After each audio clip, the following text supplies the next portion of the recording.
Itu artinya, ya Allah, aku mohon agar engkau memberikan pelindungan kepada kamu. Itu kepada anak, kalau laki-laki u'izuka, kalau perempuan u'izuki.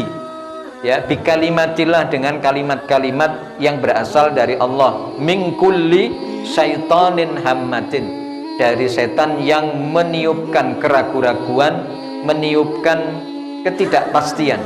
Wa min kulli ainin lamah, dan dari penyakit ain yang membunuh. Karena hal yang demikian juga merupakan bagian dari pengajaran yang Allah sampaikan dari surah An-Nas.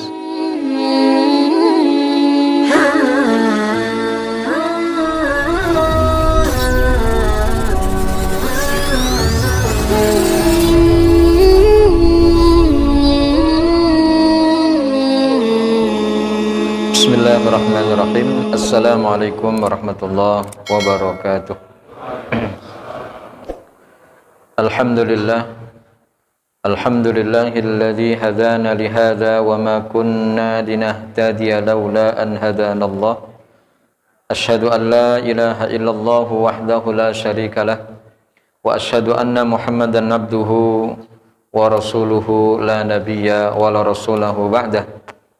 Allahumma salli wa sallim ala nabiyyina Muhammadin sallallahu alaihi wasallam wa ala alihi wa ashabihi wa man tabi'ahum bi ihsanin ila yaumil qiyamati, amma ba'd. Rabbi shrah li sadri wa yassir li amri wahlul 'uqdatam min lisani yafqahu qawli.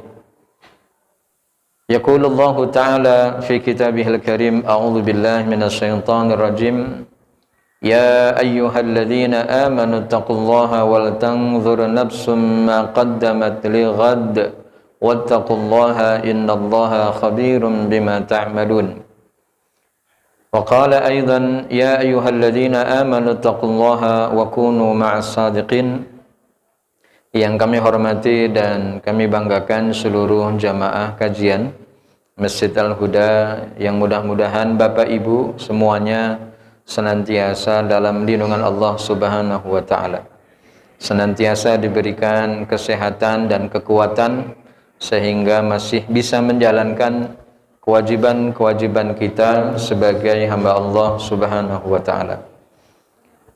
Sebagaimana yang disabdakan oleh baginda Rasul Nabiuna Muhammad sallallahu alaihi wasallam, betapa bangganya kita saat ketika hadir di majelis taklim, lalu kemudian nama kita, orang-orang yang hadir di majelis taklim ini disebut-sebut oleh Allah Subhanahu wa taala fi man indahu, yaitu orang-orang ataupun makhluk yang ada di sisi Allah Subhanahu wa taala. Siapakah mereka? Malaikat. Inilah hadis lengkap yang disampaikan oleh Rasul sallallahu alaihi wasallam, la yaq'udu qaumun yadhkurunallaha illa ghashiyatuhum illa haffathumul malaikatu wa ghashiyatuhumur rahmatu wa anzalat alaihimus sakinatu wa dzakarallahu fi man indahu. Rawahu Muslim. Tidaklah satu kaum duduk berzikir kepada Allah Subhanahu wa taala kecuali malaikat akan berhimpun dan berkumpul di sekeliling mereka, dan kemudian Allah turunkan rahmah dan juga ketenangan, dan Allah sebutkan nama mereka di sisi Allah Subhanahu wa taala di antara makhluk Allah yang dibanggakan, yaitu para malaikatnya. Maka ini tentu satu kesempatan yang Allah berikan, sekaligus kesempatan yang dimanfaatkan untuk thalabul ilmi di majelis yang mulia ini, sehingga duduknya kita bersama-sama di rumah Allah ini tidak lain adalah untuk menimba ilmu, dan mudah-mudahan ilmu yang kita dapatkan mampu menambah kekuatan amal soleh yang kita kerjakan, sehingga mudah-mudahan amalan ini diterima. Dan kalau kita melihat dari hadis yang disampaikan oleh Rasul sallallahu alaihi wasallam, mestinya tidak ada alasan bagi kita sebagai umat Nabi Muhammad SAW untuk tidak semangat dalam bertolabul ilmi. Masjid dalam hal ini pihak DKM sudah menyelenggarakan, sudah memfasilitasi kita untuk bisa hadir di majelis yang mulia ini, untuk bisa mendatangkan orang yang bisa duduk bersama dengan Bapak Ibu semuanya. Tentu ini satu karunia yang Allah berikan, sehingga kalau karunia ini tidak kita manfaatkan, yaitu dengan cara al-hudur fi majlis ta'lim, yaitu hadir di majlis ta'lim, maka tentu 4 hal yang disebutkan oleh Rasul Sallallahu Alaihi Wasallam tadi itu nggak ngena. Sekarang memang era teknologi, iya, ya, media sosial yang sekarang sedang lagi viral-viralnya, maraknya, dengan mudah di genggaman tangan kita, dengan aplikasi yang kita ingin buka dari YouTube, dari TikTok, atau dari aplikasi lainnya, kita bisa mendengarkan ceramah tausiah dari para asatidz yang jauh di sana. Tetapi 4 hal tadi itu tidak ngena, karena yang disebutkan oleh Rasul itu menggunakan kalimat qa'ada yaq'ud, yang artinya duduk. Maka la yaq'udu qaumun yadhkurunallaha, dan kalimat berzikir kepada Allah itu tidak selalu diartikan berzikir menyebut nama Allah Subhanahu wa taala lalu diadakan seperti zikir bersama, tidak. Jadi yang dikatakan zikir itu dimaknai luas, bahwa orang yang mempelajari ilmu Allah, entah itu tafsirnya ataupun hadis Rasulnya ataupun cabang dari 2 ilmu tersebut, juga bagian dari yadhkurunallah. Maka 4 hal yang kita dapatkan, yaitu malaikat ada di sekeliling kita, hanya kita tidak tahu mereka saja. Padahal di samping Bapak Ibu penuh dengan malaikat yang sedang duduk bersama dengan kita. Karena apa? Karena apa yang disampaikan oleh Rasul Sallallahu Alaihi Wasallam keterkaitan dengan orang-orang yang duduk lalu berzikir menyebut nama Allah, pun ternyata malaikat tidak mau ketinggalan. Yang kedua, Allah berikan ketenangan, Allah berikan rahmah. Artinya bahwa orang-orang yang hadir di majelis ta'lim itu Allah berikan rahmah. Rahmat Allah itu dekat dengan mereka-mereka yang hadir di majelis ta'lim, lalu mendengarkan, lalu menyampaikan kepada mereka yang belum tahu. Hal inilah untuk memotivasi kita Bapak Ibu untuk senantiasa hadir di majelis ta'lim. Tentu apa yang Allah berikan patut untuk kemudian kita syukuri berupa karunia-Nya yang sudah Allah turunkan kepada kita semuanya. Kemudian selanjutnya Bapak Ibu yang insya Allah dirahmati Allah, ikan cucut ikan pari, kita lanjut yuk mari. Keterkaitan dengan kajian yang bulan lalu kita sudah bahas tafsir surah, ada yang ingat? Surah An-Nas. Baik, berarti di rumah diulang-ulang nih kayaknya ya. Surah An-Nas yang di pekan ataupun di pertemuan yang lalu kita telah bahas sampai pada ayat Malikin Nas, di mana waktu itu kita membedakan, memanjangkan kata Malikin Nas dengan Malikin Nas tentu berbeda. Apakah kemudian ada perbedaan? Bahasa Arab itu unik, Pak. Di dalam surah Al-Fatihah kita membaca Maliki Yaumiddin, sementara di dalam surah An-Nas kita membaca Malikin Nas, yaitu dengan kata mim maksurah dengan mim mamdudah, antara yang dipanjangkan dengan yang dipendekkan. Apa ada bedanya? Ada. Perbedaan yang kemarin kita ungkap ya dalam satu majelis atau majelis kemarin adalah kata Malikin Nas ataupun Malikin Nas itu diartikan Maliki Jami'il Khalq, yaitu Allah yang merajai seluruh makhluk. Kata merajai dalam artian memiliki, bahwa makhluk yang diciptakan itu semuanya ada dalam genggaman Allah Subhanahu wa ta'ala. Sementara kata Maliki Yaumiddin yang dipanjangkan itu diartikan sahib, yang memiliki. Maka kata sahib ataupun yang kata sinonim dari kata Malik, Maliki Yaumiddin yang merajai, ataupun yang diartikan memiliki hari kiamat, diartikan bahwa Allah lah yang menentukan kejadian ataupun menentukan waktu kapan terjadinya dan bagaimana hiruk pikuk yang ada di dalam hari tersebut. Perbedaan itulah yang kemudian perlu kita perhatikan, bagaimana cara mengucapkan kalimat-kalimat yang hampir berdekatan dari sisi makharijul huruf, antara keluar hurufnya. Seperti misal kata matar dengan kata mator, itu bedanya jauh banget. Mator itu diartikan bandara, tapi kalau mator diartikan hujan. At-tariq itu diartikan asy-syai'ul ladzi ya'ti fi waqtil lail, sesuatu yang datang di waktu malam, itu namanya at-tariq. Tapi kalau at-tariq itu artinya jalan, kan beda banget Pak ya. Maka begitu kita membaca was-samaa'i wat-tariq, itu udah salah. Kenapa? Maknanya sudah melenceng. Jadi kalimat was-samaa'i wat-tariq jangan dibaca was-samaa'i wat-tariq. Itu salahnya jauh banget. Sehingga itu juga yang kemudian menjadi bacaan kita sehari-hari dalam baca surah Al-Fatihah. Alhamdulillahi rabbil alamin, dengan alamin beda. Maka perbedaan makna yang muncul itu karena sebab kalimat yang dibaca. Dan alhamdu, alha dengan alham itu beda. Ya, tentu kalau dibaca alhamdu dengan alhamdu, maka perbedaannya akan sangat kelihatan. Maka kenapa kalau kita membaca minimal surah Al-Fatihah yang menjadi bacaan wajib setiap kita sholat, baik yang wajib maupun yang sunnah, mestinya itu yang dipelajari sampai tuntas. Jadi alhamdulillahi rabbil alamin, gitu ya. Ataupun kalau soal lahjah mungkin itu yang perlu dibenerin, misal orang Jawa yang terbiasa dibaca nga, gitu ya. Karena biasa membacakan huruf A-nya itu tidak di tenggorokan, tapi di atas tenggorokan, maka menjadi bacaan yang sedikit agak lain di telinga. Ini yang menjadi contoh bagi kita ketika membaca Maliki Yaumiddin. Tapi kemarin kita sudah bahas ya, bahwa kalau ada imam yang membaca Maliki Yaumiddin dengan Maliki Yaumiddin, maka dua-duanya ada dua riwayat yang sama-sama bisa dipertanggungjawabkan. Yang tidak ada riwayat itu yang kata Malikin Nas dibaca panjang, itu yang tidak ada, gitu.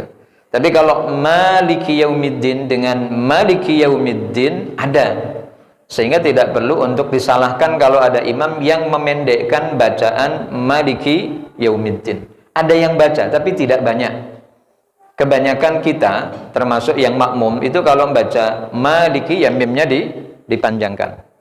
Nah, ini keterkaitan dengan yang kita bahas di pertemuan yang lalu, keterkaitan dengan apa yang Allah perintahkan kepada Nabi Muhammad sallallahu alaihi wasallam. Qul a'udzu birabbin nas.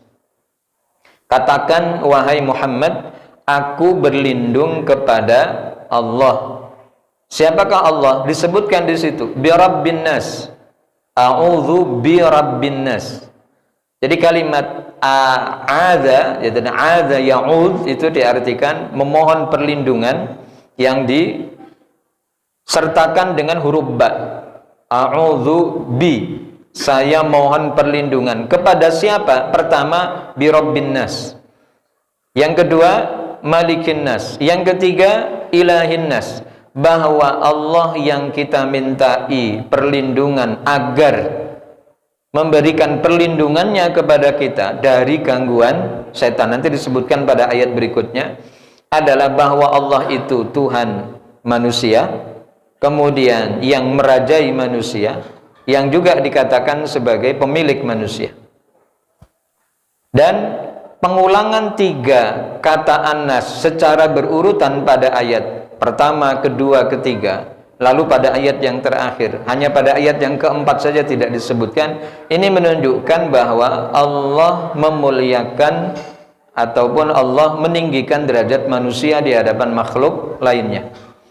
Bagaimana keutamaan itu? Keutamaan itu nampak dari apa yang Allah tundukkan dari tiga perkara, yaitu darat, laut, dan udara. Semua diperuntukkan untuk manusia, untuk memenuhi hajat kita, Mbak. Kebutuhan-kebutuhan yang kita miliki semuanya tercukupi dari apa yang ada di sekeliling kita. mulai dari kebutuhan protein, kebutuhan hewani, kebutuhan apapun yang bisa menguatkan jasmani, Allah siapkan. Inilah yang kemudian Allah sampaikan wasakharna, dan kami telah tundukkan ma fis samawati wa ma fil ard, dan kami tundukkan apa yang ada di langit dan apa yang ada di bumi. Ini menunjukkan keterkaitan dengan seringnya ataupun berulang-ulangnya kata An-Nas pada ayat 1, 2, dan 3 ataupun pada ayat yang terakhir. Sehingga yakinlah dari apa yang disampaikan oleh Allah kepada Rasulnya juga sebagai pengajaran yang sampai kepada kita. Wa idasta'anta fasta'in billah. Kalau minta tolong ya minta tolong sama Allah, bukan kepada yang lain. Karena surah An-Nas ini dan juga surah Al-Falaq yang akan kita pelajari nanti adalah juga dua ayat ataupun dua surat yang berkaitan tentang sesuatu yang pernah dialami oleh Rasul Sallallahu Alaihi Wasallam, yaitu sakit, ya, sakitnya Rasul, di mana beliau pernah disihir. Dan kenapa? Dampak dari sihir yang dilakukan oleh Labid Al-A'sam, seorang wanita Yahudi, mengenai Rasul, dan beliau jatuh sakit sebab karena sihir itu. Maka kemudian Allah utus dua malaikat untuk meruqyah beliau, ya, dengan meruqyah Rasul Sallallahu Alaihi Wasallam. Malaikat pertama mengatakan bahwa Muhammad terkena penyakit sihir dari perempuan Yahudi yang bernama Labid Al-A'sam. Maka kemudian turunlah dua surat ini yang dibacakan untuk Rasul Sallallahu Alaihi Wasallam sampai Allah menyembuhkan sakit beliau dari dampak sihir dari perempuan Yahudi tersebut. Maka kenapa surat An-Nas dengan surah Al-Falaq ini disebut apa, Pak? Seringnya disebut surat Mu'awwidhatan, ya, Mu'awwidhatan, artinya surat yang memang bisa dibaca untuk menangkal gangguan dari kejahatan setan, kejahatan jin ataupun kejahatan dari manusia. Min syayatinil insi wal jin, dari kejahatan setan, jin, dan manusia. Selanjutnya, kalimat ilahin nas, pengertiannya diartikan Tuhan manusia. Artinya apa? Ma'buduhum alladzi la rabba lahum siwahu. Ini juga merupakan bagian dari penguatan tauhid uluhiyah yang mengajarkan kepada kita bahwa tidak ada Tuhan yang berhak untuk disembah kecuali Allah. Itu namanya tauhid uluhiyah. Tauhid yang menjabarkan dari tauhid yang pertama, yaitu tauhid rububiyah, Rabbun Nas tadi itu. Bahwa tauhid yang pertama yang disebut dengan tauhid rububiyah itu ada pada ayat yang pertama, mengajarkan kepada kita tentang satu keyakinan yang harus terpatri kuat, menghunjam ke dalam hati bahwa tidak ada yang menciptakan, tidak ada yang memberi rizki, tidak ada yang bisa mengatur alur-alur dari seluruh makhluk kecuali Allah Subhanahu wa ta'ala. Itu modal penting, Pak, untuk bisa mengkayakan apa yang Allah ingin lihat dari tauhid seorang hamba. Jadi bukan hanya sekedar keyakinan, tapi keyakinan itu harus berwujud nyata yang kemudian diaplikasikan dalam tauhid uluhiyah. Maka di sini ilahin nas itu diartikan ma'buduhum, yang disembah oleh manusia itu tidak ada Tuhan selain Allah Subhanahu wa ta'ala, sebagaimana yang diungkapkan oleh Imam Al-Qurtubi dalam tafsir beliau ketika mentafsirkan dua ayat Malikin Nas ilahin nas. Li'anna finnasi mulukan, ini kata beliau, Pak, karena pada diri manusia itu ada muluk, ada kerajaan. Fadzakara annahu milkuhum, maka kemudian disebutkan bahwa Allah lah yang memiliki mereka. Wa finnasi, ini menjelaskan pada ayat ilahin nas, dan dalam diri manusia man ya'budu ghairahu, lalu kemudian ada yang kemudian disembah selain Allah Subhanahu wa ta'ala. fadzakara innahu ilahuhum wa ma'buduhum. Lalu disebutkan bahwa yang disembah oleh mereka itu hanya satu, yakni Allah Subhanahu wa ta'ala. Maka dari dua ayat itu diambil satu kesimpulan. Apa itu? Wa annahu alladhi yajibu annahu yusta'adu bihi wa yulja'u bihi. Karena Allah adalah Tuhan yang telah menciptakan, Allah pula yang wajib hanya disembah, maka minta perlindungan dan pertolonganlah kalian hanya kepada Allah. Dan kalau kita korelasikan dengan satu ayat yang ada di dalam surah Al-Fatihah kan juga semakin kuat. Kemarin kita sudah bahas tafsir Al-Fatihah. Iyyaka na'budu wa iyyaka nasta'in. Kenapa mendahulukan ibadah baru kemudian isti'anah, yaitu minta tolong? Sebab mendahulukan hak Allah untuk disembah, baru kemudian kita meminta hak kita di hadapan Allah Subhanahu wa ta'ala. Apa hak kita? Yaitu perlindungan. Apa kewajiban Allah terhadap hambanya? Melindunginya. Itu yang kemudian keterkaitan dahulukan hak Allah baru kita sebagai makhluk. Maka kenapa tidak bunyi, ya, tidak bunyi ayat iyyaka nasta'in baru wa iyyaka na'budu. Itu berarti nuqaddimu haqqallahi ala ibadihi, mendahulukan hak Allah atas hamba-hambanya. Tentu filosofinya kemarin sudah kita pelajari lah, bahwa kalau mau minta sesuatu kan harus diawali dengan sebuah muqaddimah, harus diawali dengan amal, sebuah kerja yang kita tunjukkan di hadapan orang lain. Logika kemarin yang kita bangun adalah kita nggak mungkin minta gaji kalau kita belum kerja, kan bahasa sederhananya begitu. Tetapi yang ingin kita tingkatkan dari pemahaman kita itu adalah keterkaitan dengan apa yang menjadi hak Allah adalah prioritas untuk didahulukan.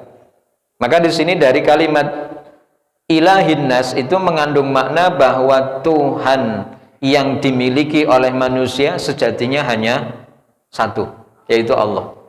Maka kalau ada, Pak, dan memang ada, karena itu fakta yang ada di hadapan kita, kalau ada makhluk yang dijadikan sebagai Tuhan sesembahan satu kaum, itu berarti penyembahannya adalah penyembahan batil, maka disebut dengan taghut. Apa itu taghut? Ma'ubida ghairullah, apa yang disembah selain Allah itu namanya taghut, dan itu penyembahan batil. Maka yang hak, yang kemudian mendatangkan ridho dari apa yang kita lakukan, dari ibadah yang kita kerjakan, yaitu sesuai dengan perintah Allah. Yaitu apa? Ya ayyuhan nasu'budu rabbakumul ladzi khalaqakum walladzina min qablikum la'allakum tattaqun. Itu baru klop. Manusia kan kita ini, Pak. Karena Allah memerintahkan kepada manusia, hei siapapun makhluk yang bernama manusia, sembahlah Tuhanmu, di mana Tuhanmu itu yang sudah menciptakan kamu dan orang-orang sebelum kamu. Jadi dulu ada makhluk yang bernama manusia pertama, sampai hari ini yang jumlahnya sudah miliaran. Itu semuanya Allah yang mencipta. Maka itulah yang kemudian kita fahami dari ayat ilahin nas, bahwa yang disembah oleh manusia itu tidak lain tidak bukan adalah Allah Subhanahu wa ta'ala. Baik, selanjutnya pada ayat yang kita baca, min syarril waswasil khannas. Min diartikan apa, Pak? Min dari, ya, syarri kejahatan, ya, min syarri kejahatan. Al waswas itu diartikan bisikan-bisikan jahat. Makna yang kita dapati dari tafsir Ali As-Sobuni adalah min syarri syaitan, dari kejahatan setan, alladzi yulqi, yang dimana setan itu membisikkan hadits su'i, perkataan yang jahat, fin nafsi, ke dalam jiwa, wa yuwaswisu lil insan, dan memberikan keraguan-raguan kepada manusia, fawaswasalahu, dan kemudian dia terus menerus meniupkan keraguan di dalam hati. Maka was-was itu diartikan syak. Syak itu diartikan ragu. Ketika ada orang yang ragu terhadap kejadian yang datang setelah kematian, ketika ada orang yang ragu apakah ada kehidupan setelah dunia, maka orang yang meragukan terhadap perkara gaib seperti kejadian yang ada di alam barzah, seperti yang akan terjadi di alam akhirat misal, ragu terhadap semua itu, ini berarti was-was syaitan sudah masuk ke dalam hatinya. Karena tugas daripada setan itu adalah membuat ragu. Orang kalau sudah ragu kan akhirnya goyah, Mbak. Kalau sudah goyah gampang dijatuhkan. Kemana? Ke lembah kehinaan. Apa itu? Ke lembah kesyirikan. Maka orang-orang yang tidak menjadikan Islam sebagai tumpuan utama dalam hidupnya, tidak menjadikan Allah dan Rasulnya sebagai visi misi utamanya dalam menjalankan kehidupannya, maka hal yang demikian bagian dari tipu daya yang sudah diberikan oleh setan, lalu orang itu terperangkap oleh tipu dayanya. Maka mohonlah perlindungan kepada Allah dari godaan setan itu, Pak. Karena setan tidak pernah lelah, tidak pernah yang namanya capek untuk mengganggu manusia. Justru kadang yang capek adalah manusia. Karena pertarungan manusia dengan setan adalah pertarungan apa, Pak?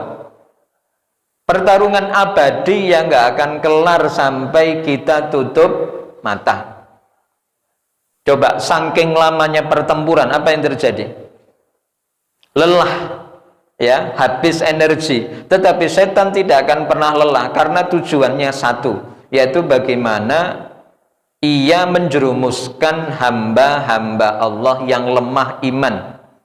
Kata Allah, ya sudah, silahkan, aku akhirkan ajalmu dan silahkan kau merayu apa yang bisa kau lakukan terhadap hamba-hambaku, kecuali Allah memberikan pengecualian. Kecuali mereka orang yang beriman kepada Allah, maka kau tak akan mampu untuk menyesatkannya. Maka sesat atau tidaknya manusia itu hanya tinggal lihat bagaimana hatinya itu dikendalikan oleh iman atau hawa nafsu. Sehingga memohon perlindungan kepada Allah setiap saat dari gangguan setan adalah sebuah kewajiban. Wajib, Pak, hukumnya, Pak. Dan setan itu bukan makhluk. Setan itu adalah sifat buruk yang menempel pada jin, pada iblis dan juga pada manusia. Sehingga kalau ditanya setan itu makhluk, bukan? Bukan. Setan itu diartikan al-akhlaq as-sayyi'ah, yaitu akhlak yang buruk yang menempel ada pada makhluk. Itu namanya syaitan, ya, atau bahasa kita setan, ya. Setan. Kalau bahasa Arabnya syaitan. Baik, kita lanjutkan, Bapak Ibu. Dari kejahatan setan yang senantiasa memberikan was-was keraguan-raguan, al-khannas. Al-khannas itu diartikan bersembunyi, yakhtafi wa yata'akhir. Yata'akhir itu mundur. Jadi memintalah perlindungan kepada Allah dari gangguan setan yang lari tunggang langgang, bahasanya gitu. Kenapa dikatakan itu? Setan akan lari dan akan bersembunyi. Idza, satu, Pak, ini pelajarannya. Idza dzakaral abdu rabbahu. Idza arikalane zakaro kang iling sapa al abdu hamba rabbahu ing gustine abdun. Jadi yang pertama, ketika seorang hamba eling, Mbak, eling karo Gusti Allah, maka dia akan lari tunggang langgang jauh dari orang yang berzikir kepada Allah. Maka masjid yang kemudian Bilal mengumandangkan azannya, dia akan lari sejauh-jauhnya sampai dia tidak dengar azan. Nanti begitu azan selesai, dia datang lagi ganggu orang yang akan berangkat sholat. Maka mohon maaf, Pak, gangguan kita yang akan ke Masjid Al-Huda itu banyak. Dari rumah saja dia sudah ganggu. Jenengan disibukkan dengan urusan HP, ini setan gepeng nih, Pak, ya. Karena begitu adzan berkumandang, lalu jenengan berangan-angan, masih lama komatnya, kayaknya baca 2-3 WA kayaknya masih cukup, gitu ya. Begitu masuk masjid, baru nyampe halaman sudah komat. Itu bagian dari konspirasi setan.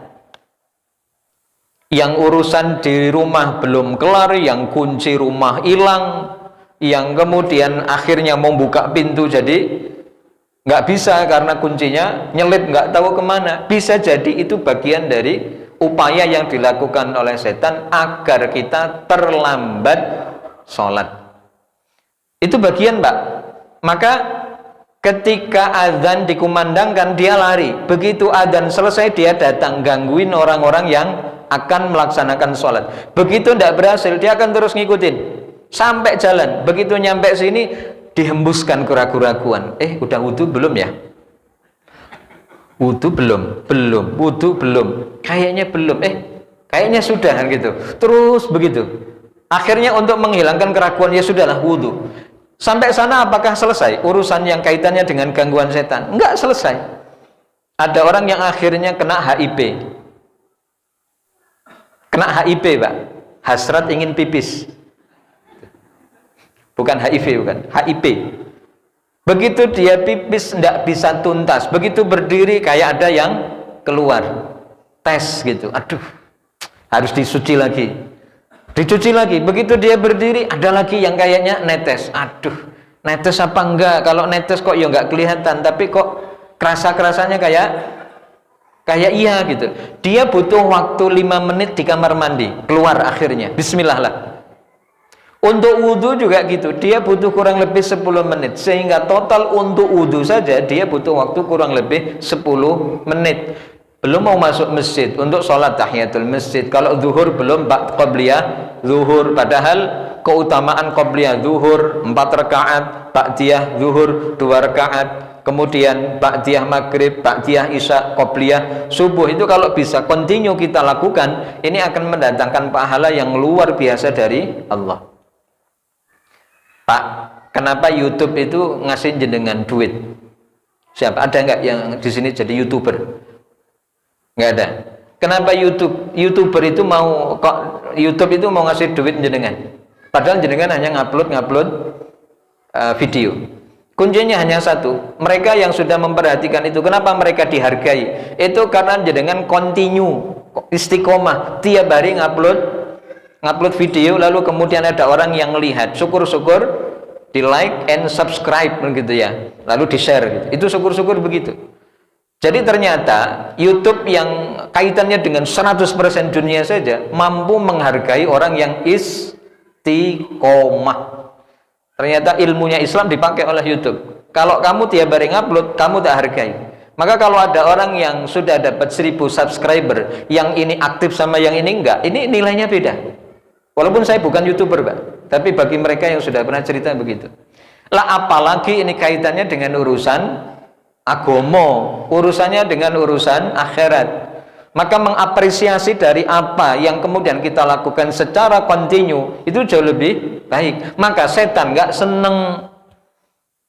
Dengarlah kayak hari ini punya semangat pokoknya kan gitu. Sebelum duhur saya harus sholat qobliyah duhur 4 rakaat. Jajale ngesok. Akan ada banyak godaan dari setan yang terkutuk. Yang urusan kantor nggak kelar, yang urusan dagang kan.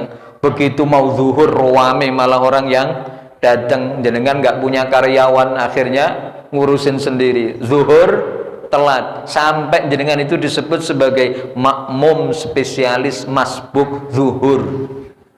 Jadi ada penyebutan zuhurnya itu. Kenapa? Karena pada waktu zuhur jenengan sibuk kerja. Itu bagian dari was-was al-khannas. Maka kalau antara kita perseteruan yang cukup panjang antara kita dengan setan, tinggal kuat-kuatan saja. Maka kan kadang karakter kita, Pak, kalau sudah terlalu lama ya berseteru dengan orang, itu akhirnya lemes dewe. Gitu. Sebegitu juga dengan setan, karena saking lamanya perseteruan kita dengan mereka, akhirnya kita lemes sendiri, akhirnya lunglai. Akhirnya nggak waspada. Ketika kita tidak waspada, setan nyerang, dan itu kadang terlambat kita menyadarinya. Maka pertama tadi yang disebutkan, khannas itu artinya setan yang tunggang langgang. Kapan dia lari dari kita? Saat ketika kita mengingat Allah Subhanahu wa ta'ala. Kalau kemudian kita lalai dari Allah, maka dia akan kembali dan kemudian memasukkan was-wasnya kembali. Itu godaan. Maka tadi yang saya ceritakan belum tuntas, Pak. Dari rumah diganggu, dari sampai ke area masjid diganggu, sampai masuk ke masjid juga diganggu, Pak. Nggak tahu, mudah-mudahan di sini tidak ada. Di sini tidak ada. Apa itu? Konspirasi setan dari sajadah yang dibawa oleh jamaah. Coba Bapak perhatikan, kalau di sini ada 100 jamaah, 100 orang bawa sajadah semuanya, lalu semua 100 orang itu akan berdiri di tempatnya sajadahnya masing-masing. Apa yang terjadi? Jangan harap ada kesempurnaan dalam barisan sholat. Apakah kemudian disebut sempurna sholat kita? Jauh Pak, karena disebut sempurna sholat itu kalau kita mau merapatkan dan meluruskan barisan. Sementara kalau jenengan sudah bawa sajadah, egonya muncul. Ini sajadah dari Mekah loh, gitu. Ini sajadah dari Tanah Abang. Ini sajadah made in Turki, Erdogan ini, gitu. Kalau ada orang yang nginjek sajadah kita juga kadang diusir Pak, diinjek-injek begitu. Dijauh-jauhin kakinya.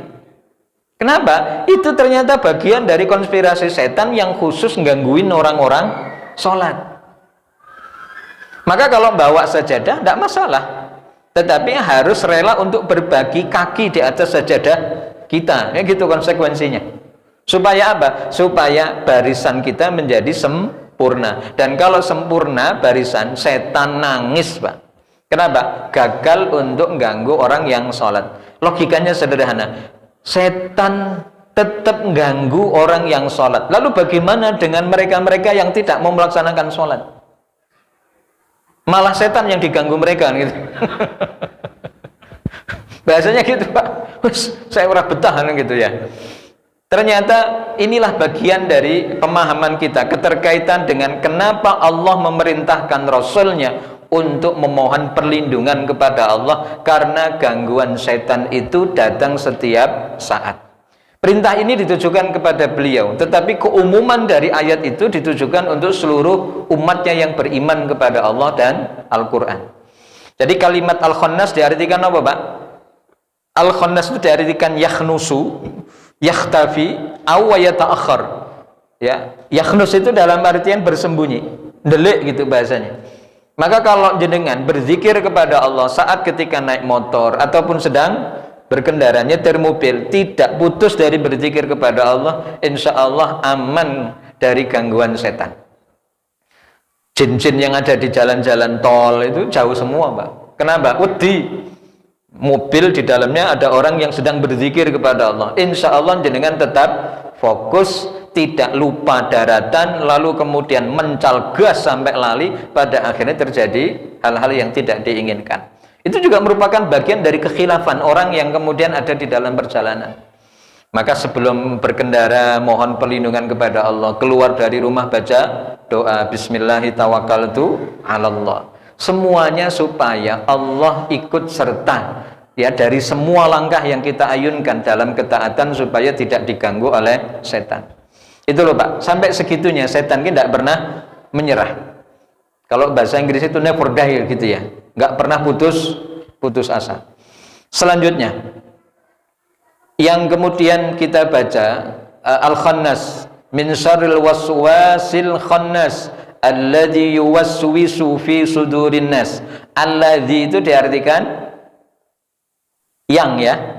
Kalau bahasa kita itu diartikan yang Pak, tapi sebetulnya alladzi itu diartikan orang ataupun somebody gitu ya, yang kemudian memberikan keraguan-raguan pada hati manusia, di mana tugas dari setan adalah bagaimana memasukkan keraguan-raguan di dalam hati manusia.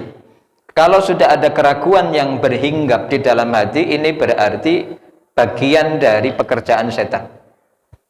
Maka jangan ragu Pak. Sehingga kenapa di dalam ilmu usul fiqh itu dikatakan al-yaqin la yaglibuhu asyak, bahwa orang yang yakin itu tidak akan bisa dikalahkan dengan ragu-ragu. Maka kenapa antisipasi dalam masalah fikih itu, kalau kamu ragu dalam bilangan sholat ini 2 atau 3, ambillah bilangan yang paling sedikit. Antisipasi ya, ambillah antisipasi, sehingga andai kata betul-betul waktu itu kita belum melaksanakan 3 rakaat, maka pas 3 rakaatnya, dan andai kata lebih, ini merupakan bagian dari kelalaian kita. Itu yang kemudian diambil yang paling dikit, karena kalau kita ngambil yang paling banyak, maka ada kemungkinan sholat yang kita lakukan itu bisa 5 rakaat. Ya, itu yang kemudian perlu diperhatikan. Atau paling tidak maksimal 4 lah, karena jumlahnya hanya 3 rakaat. Maka yang memberikan ataupun yang meniupkan keraguan, sudur itu diartikan qulub, bukan diartikan dada, Pak. Jadi sudur itu kan makna aslinya sebetulnya sodrun. Sodrun itu artinya dada, tetapi oleh ulama tafsir diartikan sudur itu diartikan qulub, yang artinya hati. Ya, yang kemudian hati manusia yang dihinggapi oleh keraguan itu berasal dari setan, minal jinnati wan nas, di mana setan itu berasal dari jin dan manusia. Jinnah itu bentuk jamak dari kata al-jin, sementara an-nas itu bentuk jamak dari al-insan. Ya, an-nas itu beberapa manusia, al-jinnah itu diartikan beberapa jin. Bentuk mufradnya al-jin. Maka kalau kemudian tidak diharokati yang jelas, kata al-jinnah itu juga bisa dibaca al-jannah.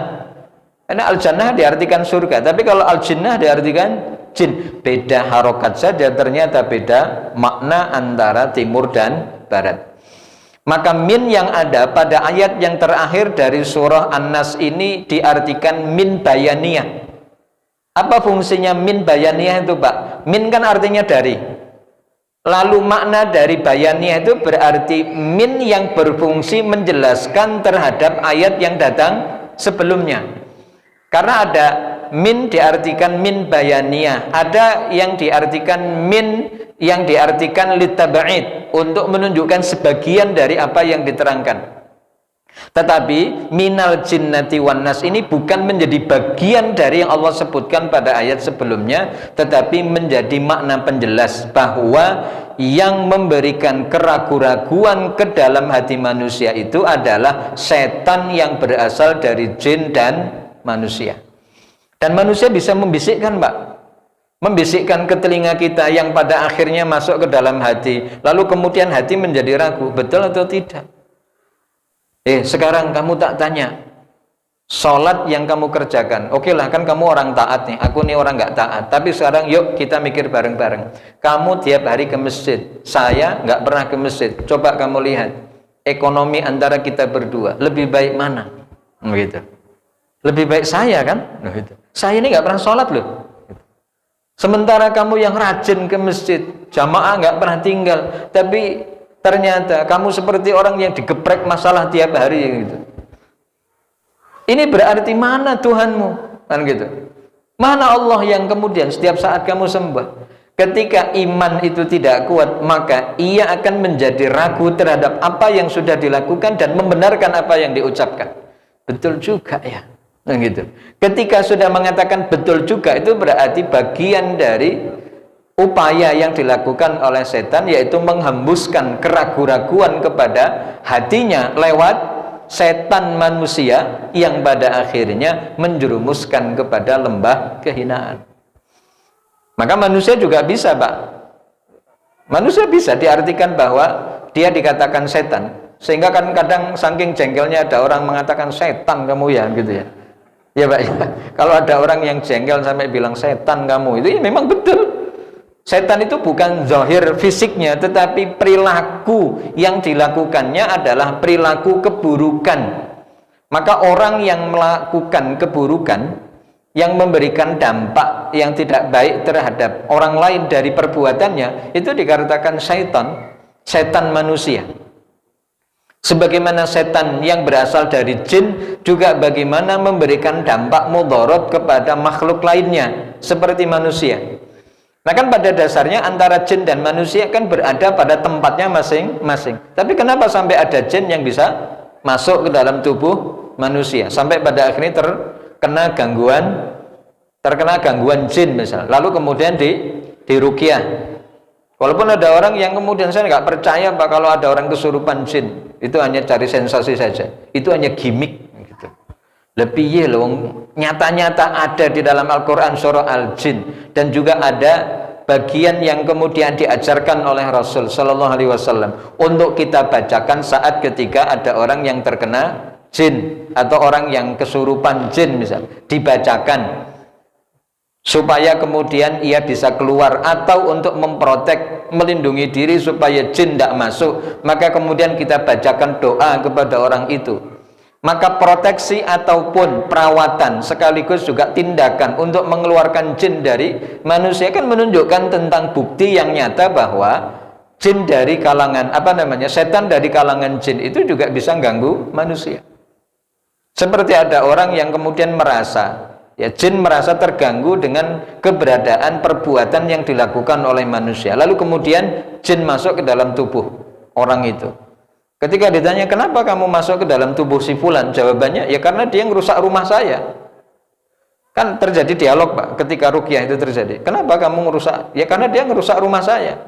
Rumah kamu di mana? Itu di lapangan. Ada gundukan kan gitu. Lalu kemudian diratakan. Itu sebetulnya rumah jin, tapi dia lalu kemudian diratakan karena untuk lapangan bola misal. Dan ternyata rumah jin yang sudah beranak pinang di situ. Ngamuk dia.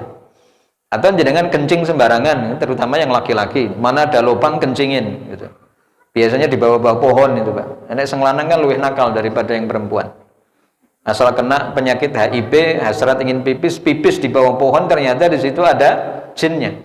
Maka gangguan terjadi sebab karena pertama keteledoran kita, yang kedua karena perlindungan yang kemudian Allah berikan itu tidak diikhtiari. Kalau kemudian kita sudah berikhtiar, a'udzubillahi minasyaitonirrajim, atau kita bacakan doa itu kepada orang lain ataupun kepada anak kita, misalnya, u'idzuka bikalimatillahi tammati min kulli syaitanin hammatin wa min kulli ainin lammah. Itu artinya, ya Allah, aku mohon agar engkau memberikan perlindungan kepada kamu. Itu kepada anak, kalau laki-laki u'idzuka, kalau perempuan u'idzuki.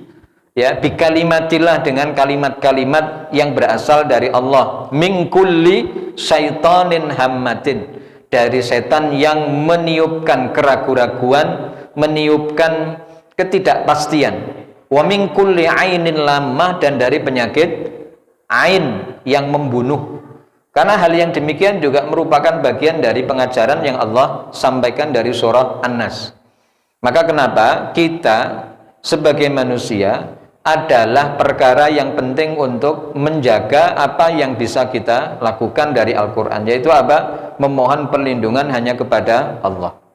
Maka tambahan dari materi kita, sebagaimana yang dikatakan oleh Ibnu Katsir, bahwa 3 sifat yang melekat pada Allah Subhanahu wa Ta'ala adalah merupakan sifat yang keterkaitan dengan rububiyatullah, yaitu ketuhanan Allah, wal malik, dan kerajaan yang Allah miliki, wal ilahiyatu, dan sifat yang kemudian Allah miliki, yaitu penghambaan yang hanya tertuju kepada Allah Subhanahu wa Ta'ala. Maka segala sesuatu yang diciptakan dan dimiliki itu tidak lain adalah pemiliknya Allah Subhanahu wa Ta'ala. Maka pelajaran yang kita dapati dari surah An-Nas ini adalah surat yang mengajarkan kepada kita tentang bagaimana cara yang kita lakukan untuk memohon perlindungan kepada Allah. Yang kedua, memohon perlindungan kepada Allah adalah perkara penting bagi kita sebagai umat Islam. Kenapa kita dianjurkan untuk membaca doa ataupun zikir pagi dan petang? Dan di pertemuan yang lalu kita juga membaca hadis Aisyah radhiyallahu anha, bagaimana Rasul sallallahu alaihi wasallam membaca 3 surat. Surat apa, Pak? Al-Ikhlas, lalu dilanjutkan Al-Falaq, dan diakhiri dengan An-Nas sebelum tidur. Lalu kemudian setelah beliau selesai membaca, lalu kemudian beliau kumpulkan 2 telapak tangannya, wa nafatsa fihima, dan beliau meniupkan kedua telapak tangan itu. Jadi tidak ada anggapan yang mengatakan bahwa tidak semua yang ditiup itu sihir. Karena ada orang yang mengatakan bahwa setiap semua yang ditiup adalah sihir. Tidak semuanya, dan tidak selalu. Karena apa yang dikatakan oleh Aisyah radhiyallahu anha adalah menggunakan redaksi yang secara teks menggunakan kata nafasa. Nafasa yanfus itu diartikan nafakha yanfukh, yang artinya meniup. Maka tidak semua yang diartikan meniup itu diartikan sihir. Ngerti nggih, Pak? Nah, ini yang kemudian kita bahas pada kesempatan malam hari ini. Insya Allah di pertemuan yang akan datang kita akan membahas surah yang ketiga, ya, setelah Al-Fatihah dan An-Nas, yakni surah Al-Falaq. Mudah-mudahan Allah memberikan kesempatan kita kembali untuk melanjutkan kajian dari tafsir Al-Quran. Mohon maaf bila ada kurang dan lebihnya. Kita tutup dengan doa kafaratul majlis. Subhanakallahumma bihamdik, asyhadu an la ilaha illa anta, astaghfiruka wa atubu ilaik. Wassalamualaikum warahmatullahi wabarakatuh.